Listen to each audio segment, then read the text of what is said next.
একা পায়ে গোল করে তাক লাগিয়ে দিলেন ভিনিসিয়াস জুনিয়র। তবে তার আগে ব্রুনোর বল বাড়ানোর দক্ষতা প্রশংসা করতেই হয়। 32 মিনিটে বল পেয়ে এক মুহূর্ত অপেক্ষা করেননি Brazilian midfielder Bruno Guimaraes. One tap শটে ভিনিকে পাস বাড়িয়ে দেন ব্রুনো। এখান থেকে একবার কল্পনা করুন, গোল করেছেন ভিনিসিয়াস জুনিয়র। কেমন হতে পারে সেই গোল? ভিনিকে চিনে থাকলে এই গোলের দৃশ্য চোখে ভাসারই কথা। মরক্কোর বিপক্ষে কঠিন প্রতিপক্ষ মেনেই মাঠে নেমেছিল ব্রাজিল। নেইমারকে ছাড়া আজও স্ট্রাইকার শূন্যতায় ভুগতে হয় ব্রাজিলকে। সহজ সুযোগ মিসও করেছেন স্ট্রাইকার পজিশনে খেলা ইগোর থিয়াগোর ওই মিসের পর কার্লোর মনেও যেন ছটকা লেগে যায়।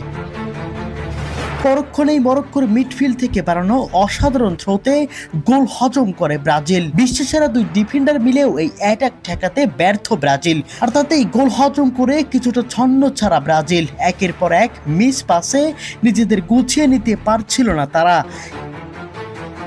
এদিকে কোনো সাধারণ ট্যাকটিস ছাড়াই বল নিয়ে এগিয়ে যায় ভিনিসিয়াস জুনিয়র। এটাকে নিকটবর্তী একমাত্র সঙ্গী তখন ব্রুনো গুইমারেস।